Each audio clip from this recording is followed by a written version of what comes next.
Hello, buddy, and a very warm welcome to this session. Now, we have just done a How AI Empowers Organizations to Operate Smarter and Decide Faster, part of the Account Tech Spotlight series, sponsored by our good friends at Intuit QuickBooks. During the session, we went through and we spoke about some practical use cases, but there were questions still left over, and more importantly, you guys asked questions as well. So, we're going to spend 20 minutes just to go through and answer all those questions now. So, the Avengers of AI are assembled, and let's get into our first question.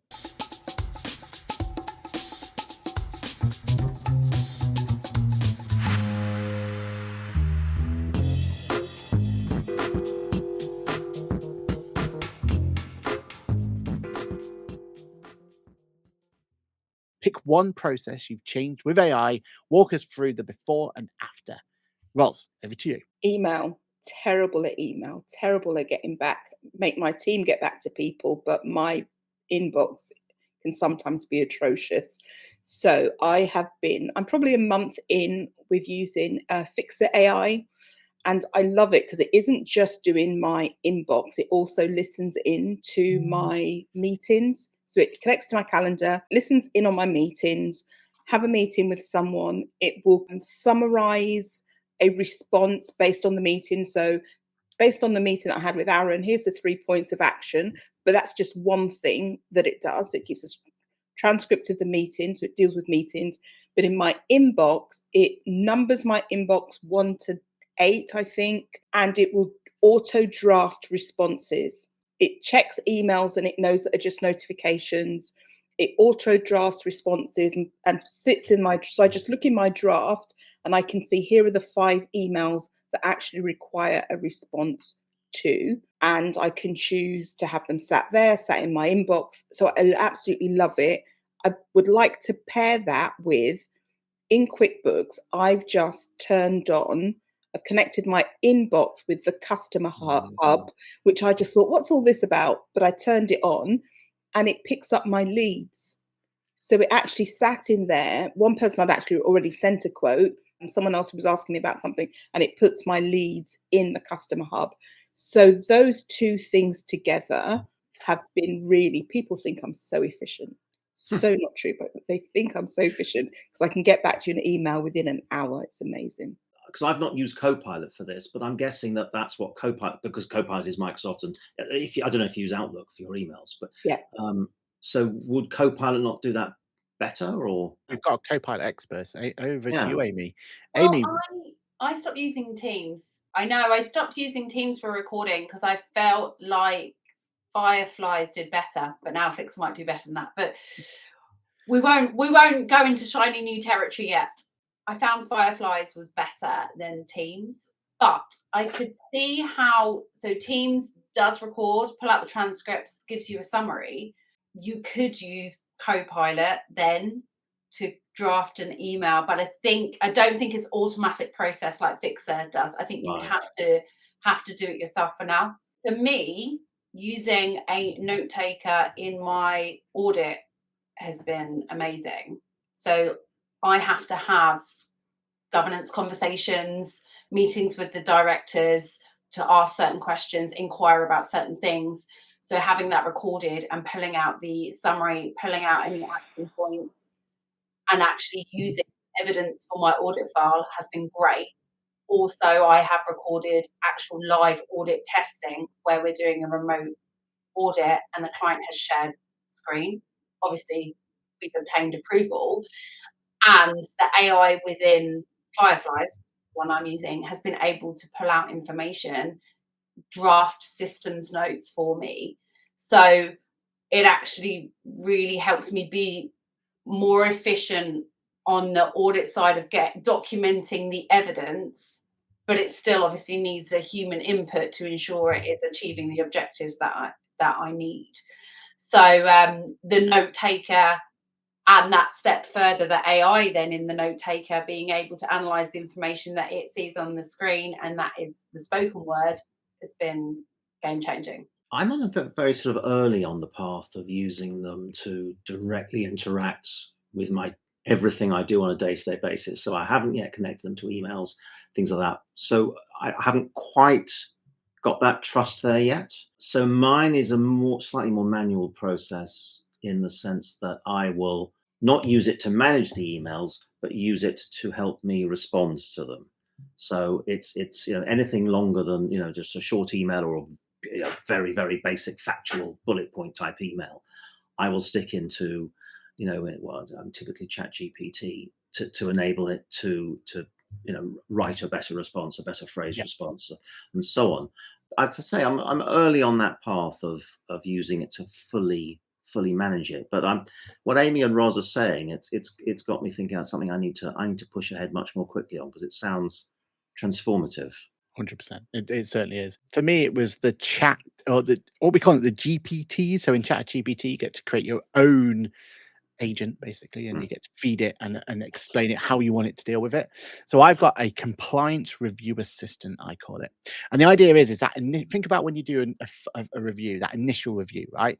Where you're checking those silly things have been done correctly. Have they made sure that the company's house address and all the directors are still correct on a set of accounts, for example, right? It asks for the information it needs to be able to go through that. It goes to company's house and it compares it and everything else.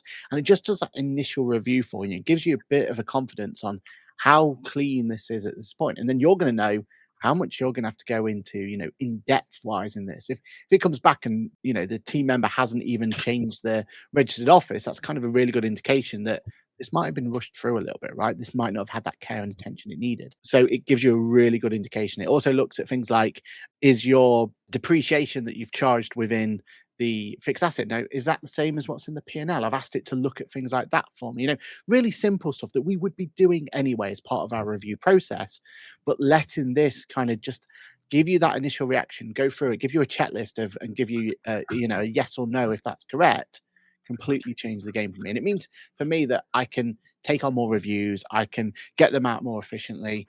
I'm not over relying on it, but I'm leaving it to be able to do that simple, straightforward stuff for me, so that I can then hopefully come along and bring some extra bits to it and actually bring value to the review, right? And hopefully have time then to spot maybe a different approach or how we can add some value to that client going forward. So yeah, highly recommend looking into it. You train it, you're not going to get it right first time. Back to what, if you haven't watched our actual full version of the Accountex one, definitely go back and Roz will explain how it's all about training and everything else that goes through with it. So that is my answer to that one. Right, team, let's quickly go through some of the questions. Are you ready for this? Monica says, security protocols are a major concern. Even with pro subscriptions, AI systems are still learning, and there is a risk that data could be used externally. This raises an important question. How can we fully trust the sensitive information remains protected? Roz, do you want to go first on that one?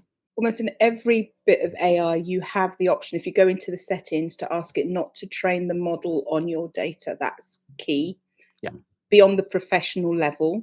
I did a prompt, actually, I'm going to read it, a prompt I did in Claude, and I asked it to compare, how does the security in the Claude Pro plan compare with the business plan on ChatGPT, and what do accounting firms need to be aware of? That's what I asked it. And then I also added in Gemini and Copilot, and it gave me, and I told it to put it in a chart. And it gave me a chart that told me whether the data is used for training, if there's a data processing agreement, what the level of encryption, what the SO2 certification is, which I don't even know what that means, where the UK EU residency was, and whether it was suitable for client data. And it put that in a chart for me. And if you don't trust it, put the same prompt in a different one. In a different one and compare the two. So do your due diligence on it and understand what the settings are that you can turn off. Really clear information to your staff about anonymizing data, not putting client names in. I used it for a client management report the other day, just took it from Excel with no names in it, gave me a beautiful report with narratives and everything that client absolutely loved.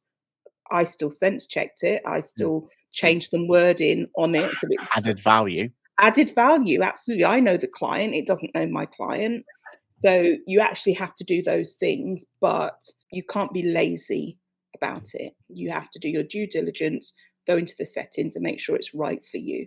Love that. That's my favorite outcome of this webinar was do not be lazy. Charlie, Amy, anything to add, or do you want the next question?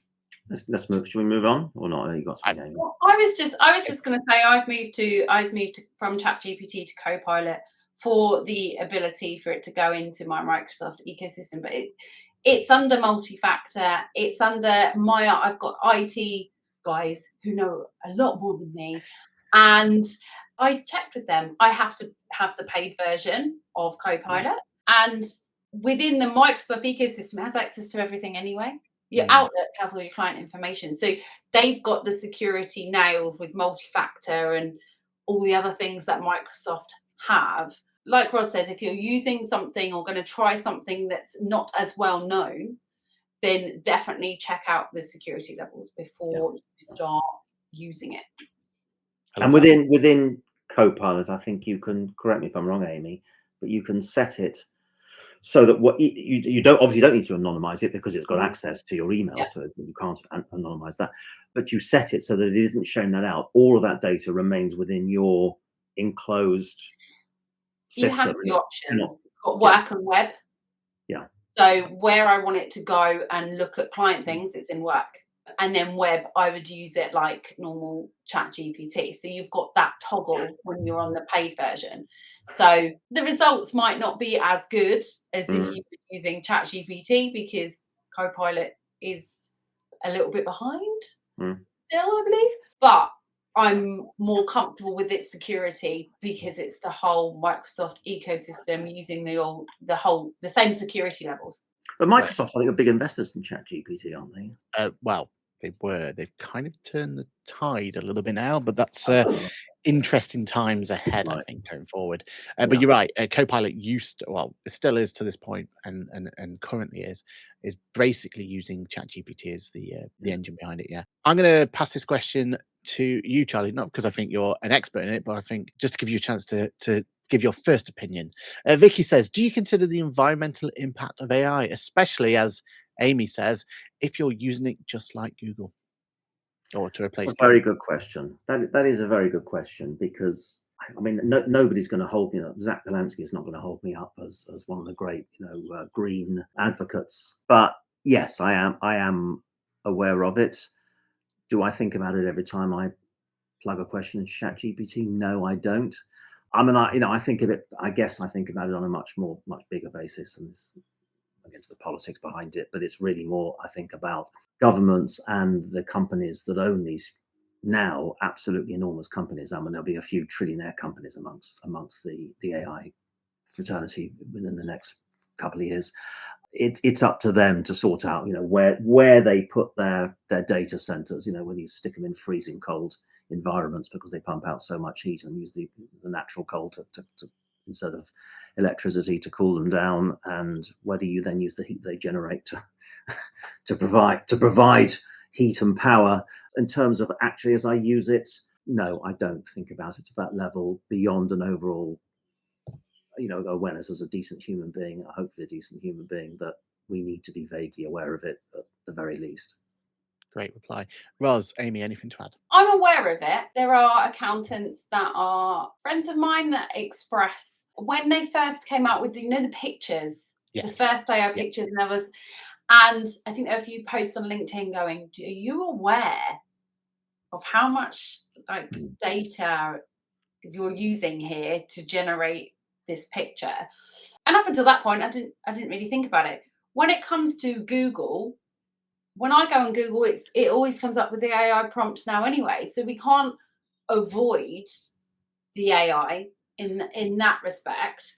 I'm aware of it. I'm conscious of it. I think, let's just Teams rather than email because Teams is supposed to be less data. Excuse me if I've got this wrong.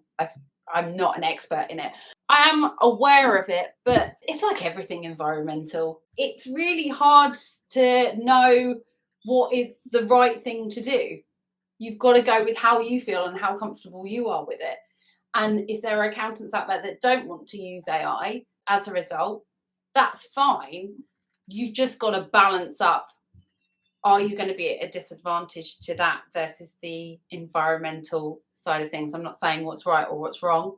I just have to sit on my own conscience and be happy with what I'm doing. So I didn't do the last photo thing. There you go. You didn't. Yeah. I didn't do it. But I did it 4 times, so maybe I'm the problem. Yeah, Um, you've just like blown it now.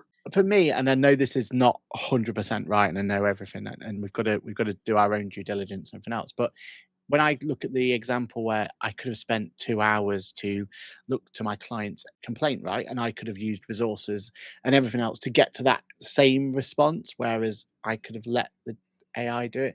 Sometimes you've got to kind of look at it in that respect as well, right?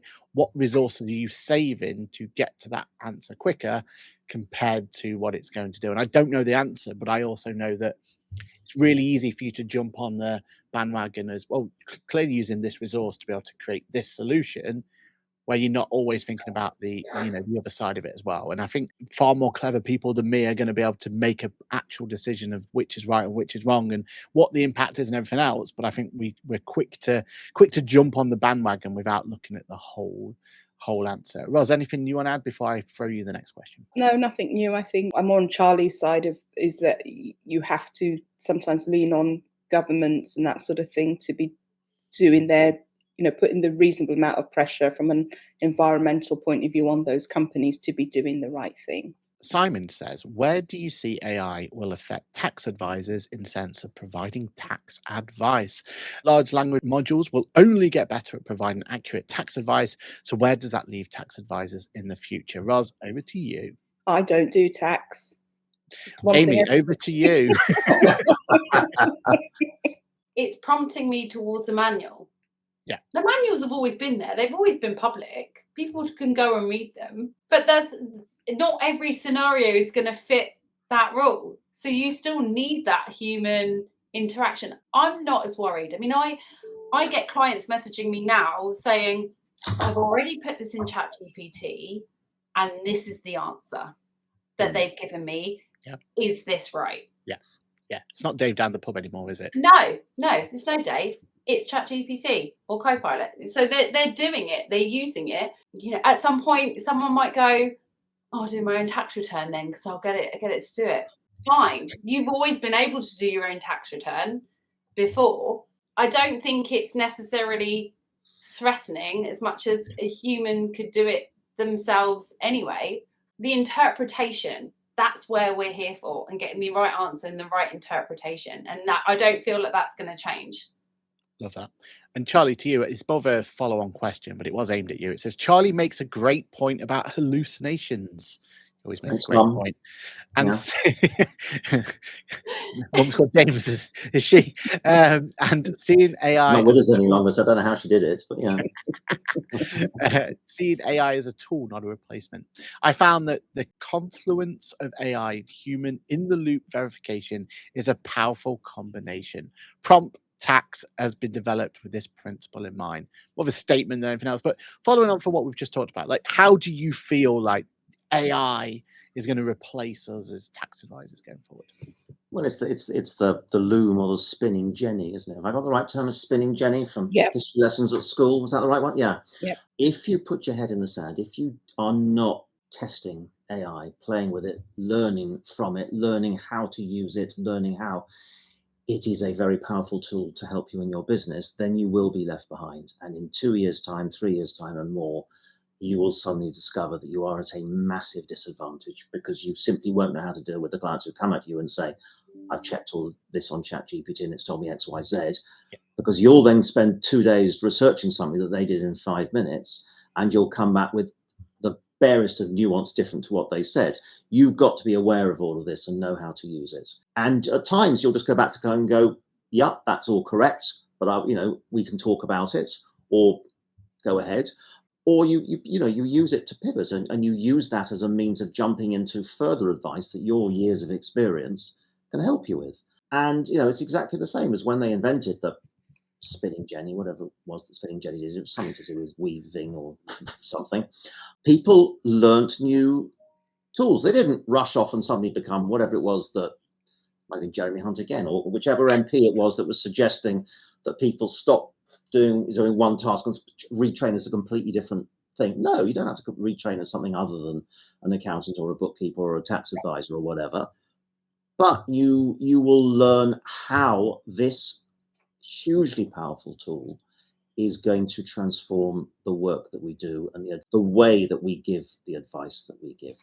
And that's why it is absolutely crucial that people start to use it and learn how to best use it. I mean, I've learned not from this session this morning. I've learned huge amounts from you guys about how to use, how much people like you are using Copilot and Claude and things in your everyday work, which, I've heard about, but I wasn't sure how much to use it. But I'm absolutely now be motivated to use it more because of listening to this. And I think that's so important for accountants and bookkeepers out there. You've got to start to use this tool. It's not going away, and it's not going to destroy your work. It's just going to change it.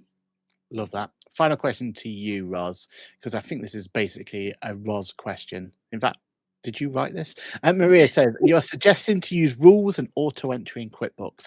What about if there's no paperwork and you are VAT registered? How can you be sure that you are accepting only business expenses rather than a mix of business and personal? Over to you, Roz. So apart the business and personal, I am not an advocate of dealing with the bank feed and just coding it based on what's in there. So we do ask our client for documentation, for paperwork. Strangely enough, there's a couple of apps that we've been looking at in terms of fetching paperwork. I think when somebody comes up with a really efficient way of dealing with that friction of actually physically getting client paperwork in, they will be on to money winner. So there's a couple of that I'm looking at, and I'm not going to mention them just because I'm still doing my research. I can't find anything on them from a security point of view. So they're supposed to work from a fetch point of view of logging into inboxes and grabbing documentation. So one does that. And the other one says it's going to go a step further, which is logging into the British Gas and the British Telecom. So others have tried that in the past. Dex have tried it in the past. Auto Entry have tried it in the past. Two-factor authentication has always tripped people up. And think how hard it is to get clients sometimes just to renew their bank feed. I know they don't have to do it so much now over 90 days, but imagine if there are 5 things. So to go back to the question, I would say I don't believe in just coding everything from the bank feed. If I ever had a client who insisted on doing that, probably I'd sack them, or I'd get them to put in writing that they take full responsibility for keeping all of their documentation in a way that HMRC could come and inspect them, and to keep it for 6 years. And if they were willing to sign off on that basis, I probably would fire them anyway. But would you ask AI first? Yeah. So I would say, so here's where you've got things like where you want to use either the magic link in QuickBooks, or you want to use Apron, and you want to get that process of getting the documentation in, and you want to get, and that's why I say not everything is AI. Some of it, the software is there. You've just got to get good training and good processes in your team to get that stuff in efficiently as possible. Absolutely, the low-hanging fruit, the bank charges, the direct debit should be on bank rules. And then the AI is going to help you with things that you don't know what it's for, to look it up and then make a judgment call in terms of, we have value limits in terms of that the client know will chase you once. After that, we're coding it without VAT. We're not going to follow you up for £3.50 receipt for a month and a half, right? But at that point, we're not claiming the VAT either. So you just processes, systems, policies, use the systems that are there, automate what you can, use AI where it's there. That's what I would say. Long answer, but that's what I'd say. A perfect Roz answer. I would actually just follow up on that and explain that the new collaborative AI within QuickBooks is a perfect solution for this. There we have it. We have been your Avengers of AI, and we're here to answer your questions. Don't forget, if you want to see where this was all inspired from, then we've just completed an Accountex webinar where we have just gone through AI and how you guys can practically use it. So a big thank you to everyone who's been listening to us. So Roz, Charlie, Amy, thank you so much. And I'm sure we'll see you all in a webinar / podcast / some other form of content very, very soon.